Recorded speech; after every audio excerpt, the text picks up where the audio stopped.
Audubon, Connecticut is a bird conservation organization, and proudly so. But the way we accomplish our mission connects people to a much wider range of environmental and human health concerns. That's what Audubon does. Whether protecting hardwood forest in the north, rebuilding shoreline in the south, or reaching out to kids through its Urban Oases program in cities, Audubon, Connecticut knows that birds inspire a connection to nature. Well, Audubon has an amazing program in Greenwich. My children certainly knew every inch of it when we were running the Hawk Watch. So it's just a wonderful family place to get people involved in nature. And just as nature knows few boundaries, Audubon has learned that neither should our conservation efforts. You know, we all deserve clean air to breathe and clean water to drink, and so does the wildlife that depends on it. And that was truly what we were trying to do under Governor Pataki's leadership in New York State. We worked on closing Fresh Kills landfill, which was the largest landfill then operating in the country. We worked on countless harbor projects. We worked on cleaning up Long Island Sound.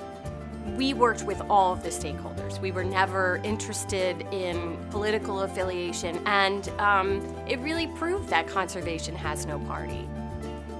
The way to get things done in 21st century conservation is to have strategic partnerships. With help from these different groups, we've been able to create the first blueway in the nation, protection for the Connecticut River. Good for people, good for birds, and protects Long Island Sound. Conservation success is also rooted in pragmatism. When Ken was appointed Secretary of the Interior, he saw his job as not to make people happy, but to develop conservation solutions that will stand the test of time.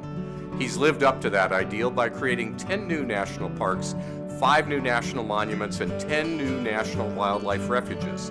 They include a special one in New Haven, Connecticut, where the Fish and Wildlife Service partnered with Audubon and others to create one of only 8 urban national wildlife refuges in America. Protecting important natural areas for future generations and partnering with those who get the job done. Those are 2 of Ken Salazar's key conservation legacies. Conservation also thrives on inspiration. In 2005, a thrilling discovery was made. The fabled ivory-billed woodpecker, long thought extinct, had been sighted deep in the Arkansas swamp. Dr. John Fitzpatrick was then called to lead the efforts to find it. Because everyone wants to believe it's still out there. And so much conservation happened because of it. John did discover 7 new species of birds. In the 1970s and 80s, he worked in South America and amazingly found all of these new birds for science.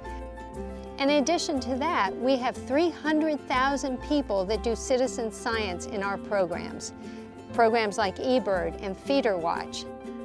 He was a man with vision, and he was going to change the world, and he has. And through its chapters and nature centers statewide, Audubon, Connecticut is engaging residents in the fight for a healthy planet for all of us. Audubon, Connecticut works because we're a local grassroots organization in which people can really speak for and represent their local communities. When Audubon, Connecticut is behind a project, it will be driven by common sense. Sound strategies that are good for birds and good for people. That's what Audubon does.